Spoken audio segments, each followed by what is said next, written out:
it was just like a community-based thing. And yeah, it was just Chris and I that put it together. You know, we didn't have like an agent or anyone.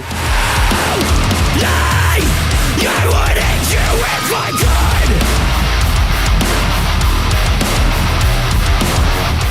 could. Okay, so Lily, I'm going to be conducting the interview. So I'm an editor and photographer for the magazine. So if you guys just wanted to introduce yourself since we just started recording, just to let you know.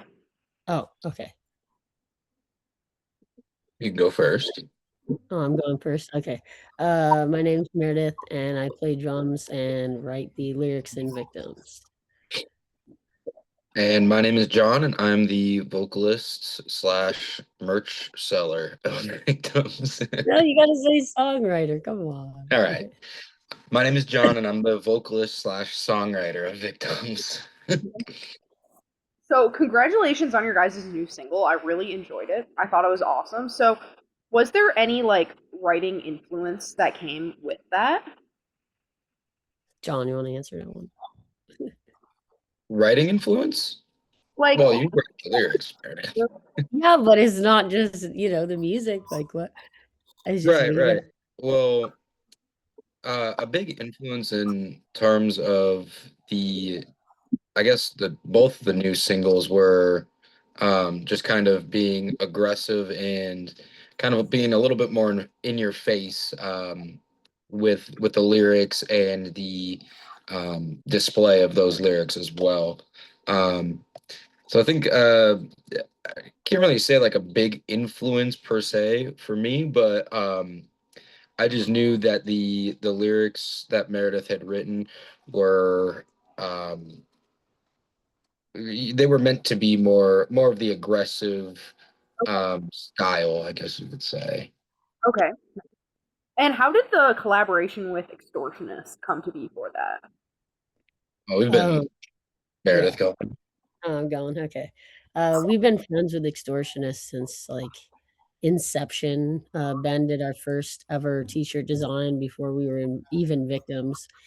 And he's just been a huge part in like our merch designs and everything that we've done moving like forward in the art aspect.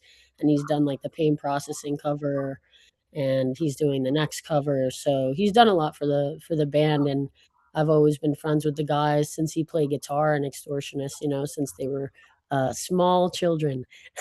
He's a little younger than me, but yeah, he's just been a good friend of mine, and I think having him on a track like was long overdue, and I think he just brought a lot to the song, and yeah, he's just a good friend. So it just worked out that also we love Extortionist and that band rips. So you know. Okay, nice.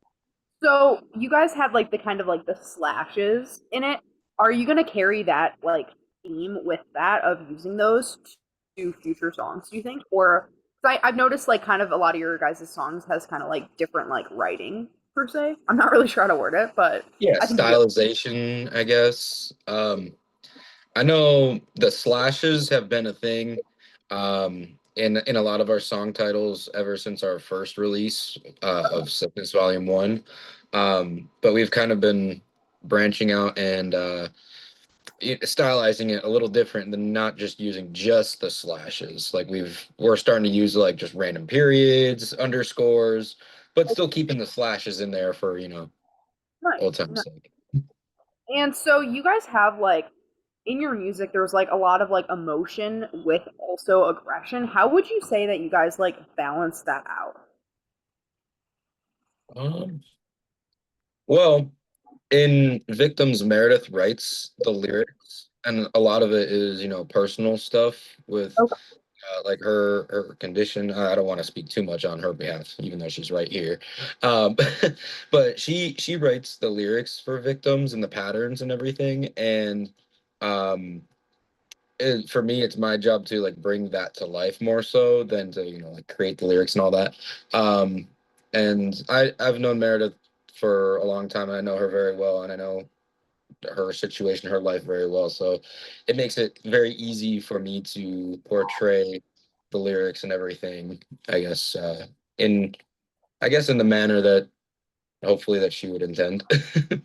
Yeah, I mean, yeah, I base a lot of the lyrics and the music off the way my personal life has kind of shaped out, whether it be with my condition or my personal experiences, or even like other people's personal experiences and like vicariously writing for them, and like grief. I think we establish like we go through grief a lot, and I think that's just like a common subject that everyone goes through, especially like later in their 20s and early 30s. I mean, courses out through your whole life, but I feel like it really becomes prominent, um, in your, like, later half of your, 20s, and, we just try to write music that's relatable, but also just is very personal to me, and I think John taps into the emotion quite well, but I think it's just because, we all have went through similar things. It's just, like, someone else's point of view, but it can be very, like it can roll over to anybody else, you know what I mean? So, For sure. Yeah, that's a great answer. Thank you for like going in depth with that. I really appreciate that. yeah, of Mhm. course. So, when you guys are like writing music and recording, what does your process for that look like? Um, a lot of as of right now, it's changed over the course of our career, I guess. As of right now, Meredith and I are the only ones that live in Illinois. We live close enough to each other, 20 minutes apart. Our guitarist Mike, he lives all the way in Punta Gorda, Florida. So really it's just kind of like bouncing a Google Drive back and forth of, demos here and there. We'll pick apart a demo that we're kind of see a vision for. Um, and then you can just kind of pick apart, fine tune things from there. In the past, though, it was a little bit more of the old school, like we're all going to be in the same room. Uh, we're going to sit with a producer. Producer's going to hit record, and we're going to start recording essentially, and take it part by part for each song. Um, and yeah, and then it was even different even before that with previous members and in the distant past. Um, but yeah, right now it's a lot of like online communications back and forth with like the Google Drives and everything. Do you think that has like impacted your sound in any way? Like compared to being able to like sit in a room all together and bounce ideas off of each other compared to like sending it? In a way, yes. In a way, it does. Uh, I don't know how to really say the right the right words for it, but it does kind of change the it does change the process up pretty dramatically because it's instead of like having those in the moment like thoughts of like when you're writing, it's kind For of like you sit there, you listen to the demo, and then you have to really like pick apart. To me, at least, everybody's different. Um, but it does take away from like the spontaneous like little ideas that you might have when you're writing in a group. Um, but at the same time, it really lets the songwriter be a songwriter at the end of the day, and it lets them be genuinely themselves, writing you know what they think is good, and then from there, like I said, it's just like, okay, well, this is a demo. Let's pick apart. Let's see, like, we like this. We like how the song starts, or we like this breakdown in the song. Let's build around that. Let's change some things here and there. okay, A little bit more thinking, a little bit more in depth, less spontaneous, whatever. Yeah. for sure. So, kind of like bouncing off of like the writing thing, how do you guys pick the artists that you collaborate with? Or do like they reach out to you? It's usually just a personal, preference and, like, a stylistic, like, choice for us. Usually we pick out friends. Okay. Um, a majority of our features have all just been people that we've been close with. Um, Fox Lake, for example, like, we've known those guys for a long time. They actually opened for us, like, way long ago. So now, now they're popping off. They're on tour with Poppy and stuff, but, um same with Extortionist and a few other people. I think there's only been a couple that we didn't really know that personally, one of which being, like, Kadeem France from Loathe. Oh, Huge fan of the band, but at the time, like, I don't really know him as a person, but there's been a few features we've had that weren't friends, but it's very few and far between, honestly. So it's Okay, kind of just like it would be cool to have a friend on, and then now that's kind of been more popular, but when we started bringing on features, like, we had a lot back in the day, and that wasn't as popular. I think it would be, like, they'd have 1 feature per album, but I think collaborations are happening more now than ever, for sure, so for sure, for sure. And so this one question is going to be for Meredith only. So I've seen that you do some vocal covers. Are we going to be expecting like a vocal feature on any of like some future tracks? So, I do singing in pretty much every release we've ever done, Oh, oh, um yeah, so I've done singing in, like, Tourniquet in the last, EP, for okay, example. I do stuff on this next one. I did Mental Prison. I've okay, done, like, my own, like, Intoxication is, like, a beat track, or, like, Numb the Ache. It's, like, the title track of that record, or, like, Stranger. So I've done, like, all the female vocals outside of, like, Kaylee from, Rivals on okay, all of her music, so I don't think a lot of people know that, but, yeah, I like to do vocals here and there. I think I don't do a lot of them because, obviously, with how crazy I like to go live, I don't maybe write as much parts or, like, singing parts because I don't wanna get winded and I don't want it to sound bad, and so it's kinda like we take what we can, but I've also, like, featured on, like, Signs of the Swarm. They did, like, a beat, track, like, remix on one of their songs, and I did a feature on that. I did a feature on, like, Surefire. I did a feature on, Villains way back in the day, and I'm, like, singing on that, so yeah, I I dabble in it.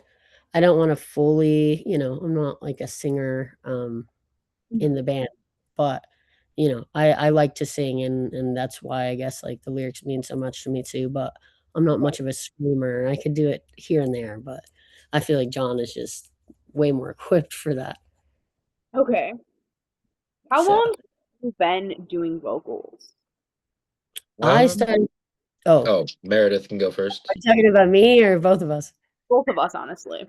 Alright, so John, you could go first. I already just I Um, just you could go. for me, I'm damn. When was the first time I ever did vocals was like what 20 when did I join the band? 2013, 2014? 2014, yeah. Yeah. Um Probably I would say I probably started doing vocals probably like 2012 or so, just like in my car, just doing my own thing by myself. I joined the band in 2014. I'm a guitarist at heart. Um, Never once was a vocalist ever in my life until Victims. But I joined the band playing bass, and then we tracked our first record, Sickness Volume 1, played bass on that. Um, and then it came time to just transitioning in the band, and old vocalist departed. I jokingly showed Meredith and an old guitarist at the time a cover of me doing like a Periphery song or something like that. And they're like, "Oh my God, you should be the vocalist." And I said, "Yeah, okay." Um, and then 2015, I would say, is when I first put my voice on a track. Maybe Down it with was the Sickness Down cover. with the Sickness cover. Yeah, yeah, yeah. Actually, yeah, that's what it was. 2015. Yeah. Yeah. Yeah, 2015 was when I started doing vocals. Yeah. Okay, nice, nice.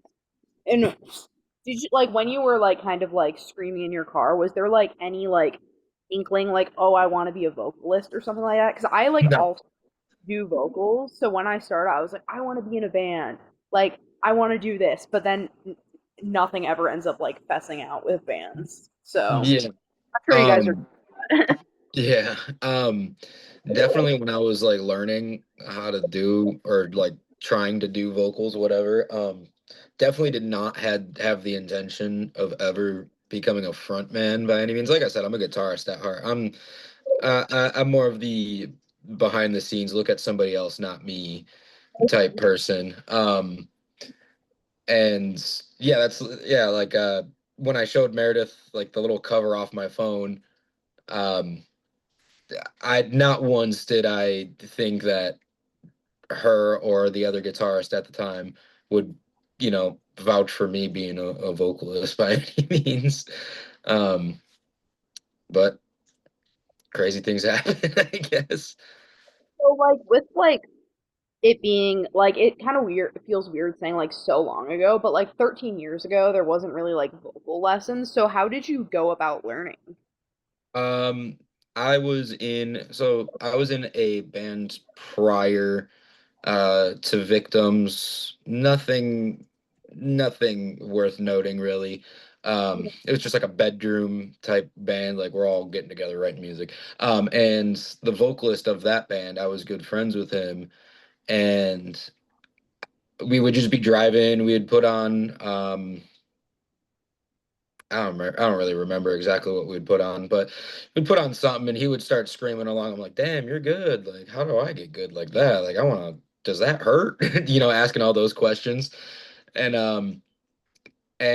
yeah, I just kind of like watched him and just kind of like tried like emulating my friend's sound. And then with a mix of like looking up YouTube videos on how to do it, I never really could follow those YouTube videos. They didn't really work for me. Um, but yeah, it was a mix of seeing my friend do it, kind of replicating his sound, screaming to the Devil Wears Prada in my car, and yeah. And so you guys also just did like a week ago your biggest headlining date, and it was also all DIY. Can we talk more about that? Yeah. So initially me and Chris Trebes, he actually booked the first show I've ever played. Okay. At the Joliet the Forge before it became or it was Mojo's back then. Now it's the Forge. But we sold tickets and that was the first show like that Victims was like officially on. And what was it? And so he just means a lot to the band. Every time we try to do like a hometown show, it's usually with him. And if not, like Shane Merrill will do like Chicago proper. But I just like to do like we would do an event a year. We didn't um what was it? We didn't sorry, my mom is texting me. I meant to leave it on mute, but my bad. So usually we would do these things. We didn't do it last year, but we have these headlining shows. And I was thinking about doing this idea, and I was like, "Oh, Friday the 13th." We were gonna try to do one in February because it was like back to back Friday the 13th, but instead we chose like March. And I was like, "Oh, what about tattooers and having all these things go on?" And it was like this huge event that we were trying to plan. And thankfully, he was down for the idea, and we're like, "Well, we're thinking Jerome." Like, Jerome was, like, the main band, and they're from Chicago, and, um, they're, like, a staple in the community, and they have just come back in the last, like, year, I think, and so we're like, "Oh, Jerome would be sick," and then, we wanted to have Barrier on it initially, but they played the Burial show, the next day, so that wasn't able to make that work. But then we're like, "Okay, we'll build around Jerome. What's a good direct support band?" And we had, like, a few people we asked, but, like, Traders said they were down, so, like, once we had the top, 3 band bill, we're like, "Okay, we're going down the list," and, like, Crimson Armada said they were interested, so then it's like now it's just a throwback, and, like, we have all these bands from out of state. We got a young band called Mauled on it. I asked, this band called More Reminder, we got on it, and they're from New York, and, Doug Cord is somebody I've known for a while, and then we had a band called Waste from Minnesota, open it, and it was just trying to, like everyone came together, everyone promoted, everyone was great. It was, like it's a pretty stressful day, but, we got it done, and, we were all pushing it from everyone's end and promoting it, and it was just like a community-based thing, and yeah, it was just Chris and I that put it together. We didn't have, like, an agent or anyone come in. We do have an agent, but we had been planning this before he, like, jumped on board with the band, so, I'm sure we'll host another one in the future, but it was, hugely successful.